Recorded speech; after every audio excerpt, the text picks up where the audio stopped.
नमस्कार, मैं हूं मनोज वर्मा और आप देख रहे हैं अटेंशन। और अटेंशन में आज बात होगी आदिवासी की बात, कांग्रेस कब आएगी साथ। जी हां, आदिवासी दिवस पर कांग्रेस ने कई कार्यक्रम आयोजित किए, लेकिन इन कार्यक्रमों में कांग्रेस के बड़े नेता एक साथ नजर नहीं आए। आधे नेता लिहार में डॉक्टर गोविंद सिंह के समर्थन में प्रदर्शन करते दिखे, तो कुछ नेता आदिवासी दिवस मनाते रहे।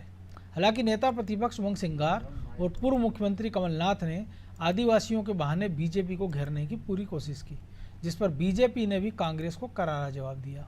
लेकिन अब सवाल ये है कि कांग्रेस खुद को आदिवासियों का हितैषी तो बना रही है, लेकिन उसके नेता एक साथ नजर क्यों नहीं आ रहे। क्या कांग्रेस आदिवासी दिवस पर महज खाना पूर्ति कर रही है? आज इन्हीं सवालों के आसपास चर्चा करेंगे, लेकिन पहले रिपोर्ट देखिए।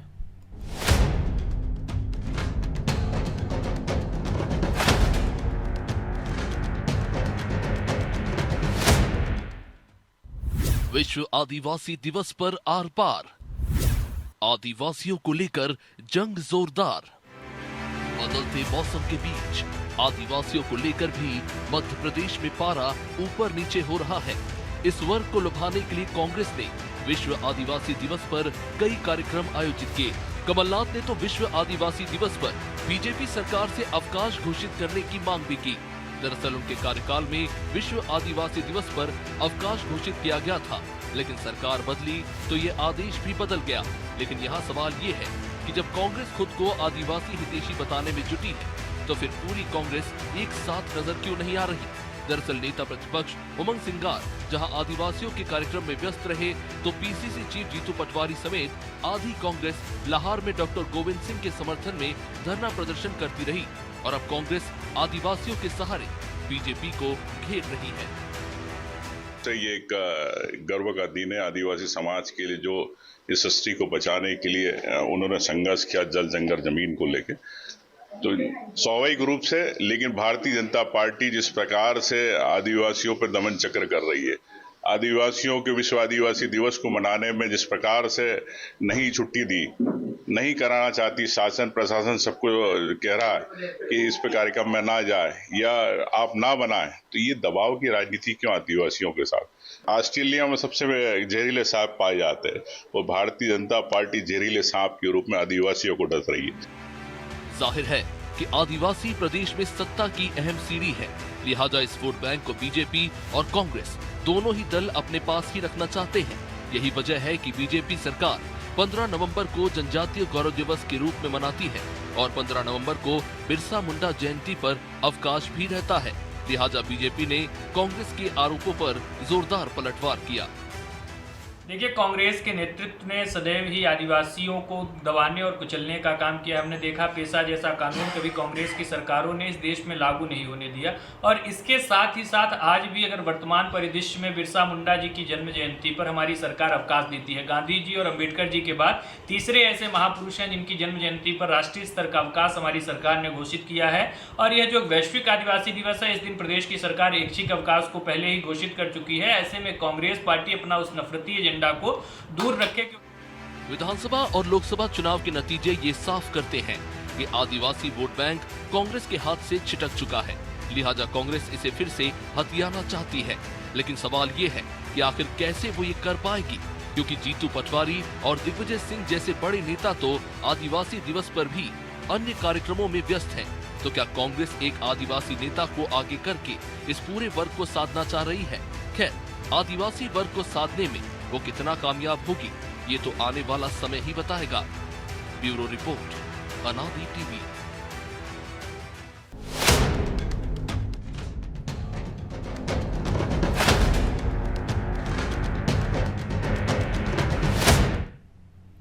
तो इसी पर चर्चा करने के लिए हमारे साथ जुड़ गए हैं वरिष्ठ पत्रकार चैतन्य भट्ट और हमारे सहयोगी ब्रजेश चौक से। वो स्वागत है चैतन्य जी आपका अनादि टीवी में। तो लग रहा था कि कांग्रेस अमरवाड़ा जिस प्रकार चुनाव लड़ी थी, संदेश देने का प्रयास था मिलजुल कर कि शायद आदिवासी दिवस के बहाने भी एक संदेश देने का प्रयास करेगी। लेकिन हमने वो शोले फिल्म के जो एक मशहूर डायलॉग है कि आधे इधर आधे उधर बाकी मेरे पीछे, तो आधे लाहौर चले गए आधे धार चले गए और जो बचे हुए किसी को पता नहीं है। जब सबको पता था कि आदिवासी दिवस कांग्रेस मना रही है 9 अगस्त को, तो जो कार्यक्रम उमंग सिंगार ने धार में किया, या तो गोविंद सिंह दिग्विजय सिंह, अजय सिंह और तमाम सारे जो जीतू पटवारी, वो सारे नेता धार में जाते और एक आदिवासियों का कार्यक्रम कर लेते, या सारे नेता उमंग सिंगार सहित लाहौर चले जाते, तो एक संदेश देने का प्रयास हो जाता। नहीं, देखिए मनोज जी, कांग्रेस में दिग्भ्रमित है कांग्रेस पूरी तरह से। कब क्या करना है क्या नहीं करना है उसको समझ में आता नहीं। आपने सही कहा कि अगर भाई विश्ववासी दिवस, आदिवासी दिवस से आप आदिवासियों को अपने पक्ष में लाने का प्रयास कर रहे हैं, तो कोई एक जबरदस्त रूप से कार्यक्रम तमाम कांग्रेस की कार्यकर्ता है, नेता, उनको इकट्ठे होकर करना चाहिए। आधे उधर चले गए, आधे इधर चले गए, इससे एक गलत संदेश जाती है। और भारतीय जनता पार्टी तो भाई ऐसे कांग्रेस के तमाम जो कार्यक्रम होते हैं उन पे निगाह रखती है। उसका कहना है कि जो कांग्रेस अपने आप को बड़ा आदिवासियों का हितैषी मानती है, उसने देखिए विश्व आदिवासी दिवस पे आपस में बट गए, वो आधे इधर चले गए, आधे उधर चले गए। तो कांग्रेस के संग दिक्कत ये है कि वो सब कुछ साधना तो चाहती है, लेकिन साधे कैसे, इसका उसको कोई फार्मूला समझ नहीं आता। जहां तक आदिवासियों की स्थिति है, मुझे लगता है कि दोनों पार्टी चाहती हैं कि आदिवासी उनके पक्ष में रहें, क्योंकि आदिवासियों की करीब 1.25 करोड़ के आसपास की जनसंख्या मध्य प्रदेश में है, बिल्कुल, जो करीब 27-28% के आसपास होती है। तो जाहिर है कि इतना बड़ा जो वोट बैंक है उसको दोनों ही पार्टी अपनी तरफ खींचना चाहती हैं, साधना चाहती हैं।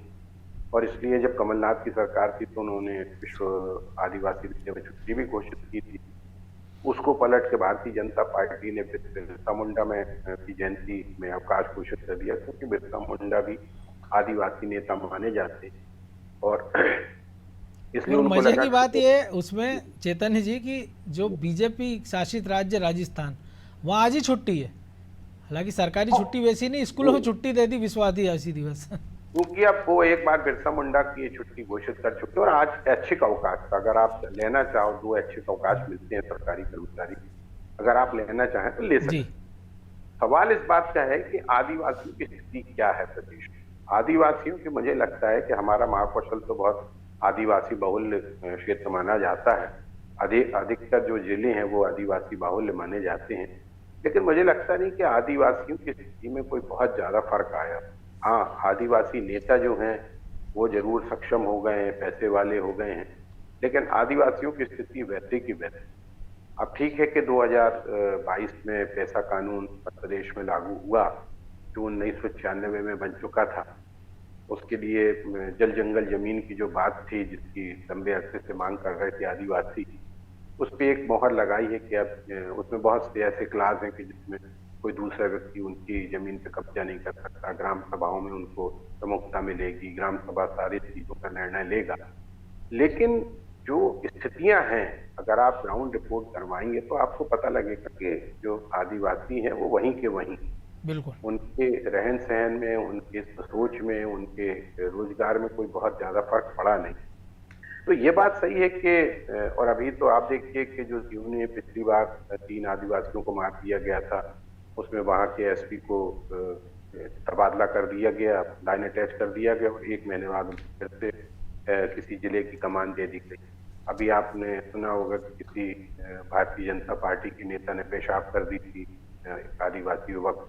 तो इस तरह की घटनाएं होती रहती हैं, लेकिन दोनों दल इस पे निश्चित तौर पे अपनी तरफ से पूरा प्रयास कर रहे हैं कि किसी भी तरह से, अभी तो कोई चुनाव होने वाला नहीं है, लेकिन अभी से ये प्रयास है कि जो एक बहुत बड़ी संख्या है वो आदिवासियों की, वो हमारे फेवर में आ जाए, किसी भी तरह से हमारे फेवर में आ जाए। और इसलिए देखा आपने कि जब शिवराज सिंह चौहान थे तो वो आदिवासियों के बीच में नृत्य कर रहे थे, बिल्कुल, ढोल बजा रहे थे। तो ये सब लुभाने की कोशिश है। ये आदिवासियों की बहुत भोला भाला होता है, और उतनी समझ नहीं होती कि राजनेता बहुत चालाक और बहुत चतुर होते हैं।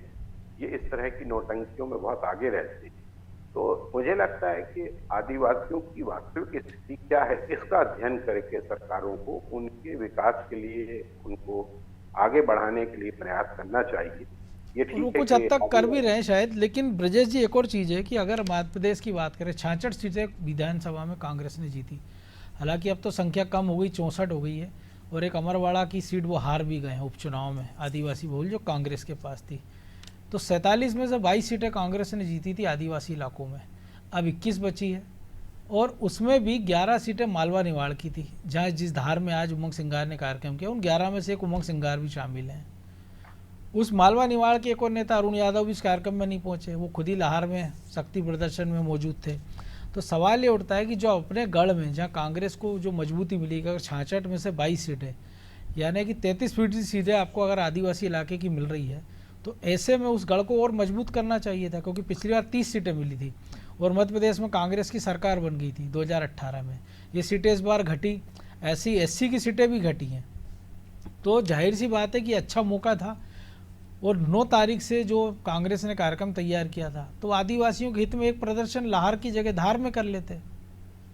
देखिए मनोज जी, मौके पर चौका लगाना यदि कांग्रेस को आता होता तो 2008 में उनकी सरकार बन गई होती, लेकिन वो मौका ही तो चूक जाते हैं। चूक नहीं जाते, बल्कि कहीं ना कहीं एक डर रहता है, वो यूज एंड थ्रो का काम करते हैं। आप देखिए, चाहे जमुना देवी हों चाहे उमंग सिंगार, यदि आज आप कह रहे हैं कि धार में तमाम नेता दिग्विजय सिंह से लेके अरुण यादव से लेके जीतू पटवारी से लेके जितने भी बड़े नाम हैं, अजय सिंह, वहाँ इकट्ठे हो जाते, सिक्का किसका चलता, श्रेय किसको मिलता कि धार में आयोजन किया बहुत बड़ा आदिवासियों के लिए, तो उसका श्रेय उमंग सिंगार को मिलता।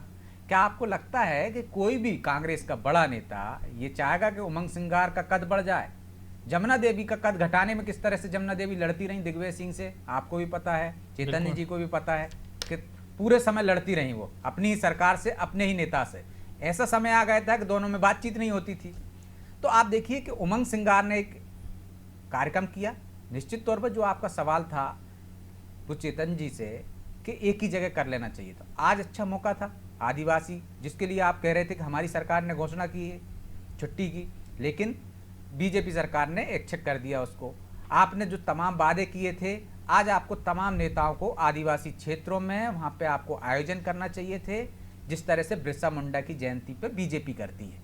तो आप वो चूक कर गए, आप वहाँ आधी जगह चले गए तो एक मैसेज चला गया वैसा ही कि आप गुटबाजी आज भी है।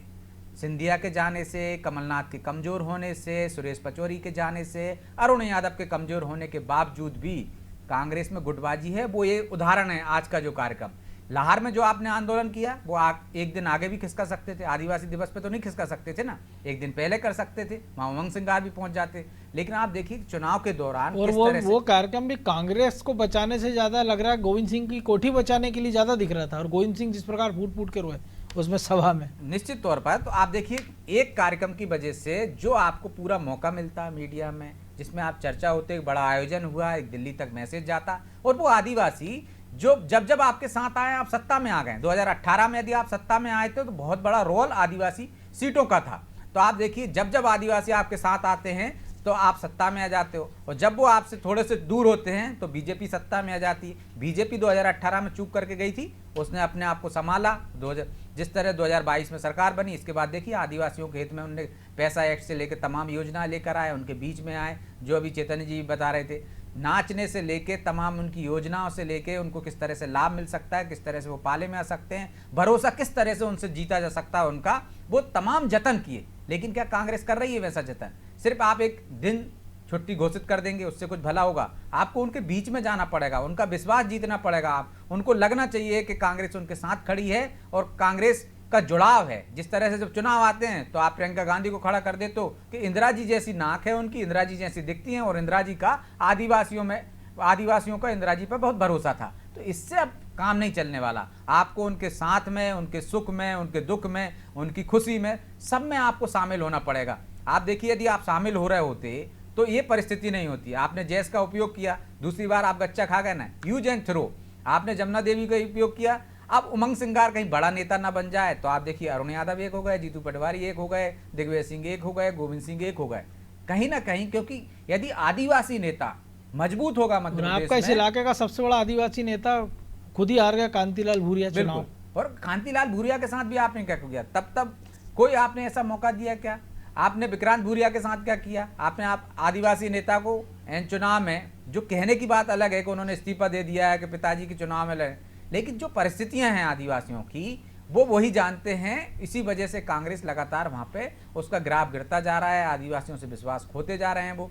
और निश्चित तौर पर जो मैं फिर दावे के साथ कह रहा हूँ कि ये गुटबाजी का नतीजा है, वरना एक ही कार्यक्रम होता। यदि आपको उमंग सिंगार की जगह धार्मिक कार्यक्रम नहीं करना था तो आप अलग अलग जगह कर लेते। एक जगह जीतू पटवारी चले जाते, एक दिग्विजय सिंह चले जाते, एक जगह अरुण यादव चले जाते। आप कुछ क्षेत्रों में, आदिवासी बहुल क्षेत्रों में ये आयोजन कर लेते तो ये लगता है कि जबलपुर में कर लेते जहां मोदी और अमित शाह गए थे। बिल्कुल, तो अब ये लगता है कि पार्टी कर रही है, व्यापक स्तर पर कर रही है, अलग अलग जगह। हमारा हर बड़ा नेता आदिवासी क्षेत्र में है, वहां उनकी बात कर रहा है। यदि आपको श्रेय देने से भी डर लग रहा था तो आप ये भी आयोजन कर सकते थे, लेकिन नहीं। तो मुझे लगता है कि जो आपने कहा मौका था, तो मौके पर हमेशा चूक कर जाना ये कांग्रेस की आदत बन गई है।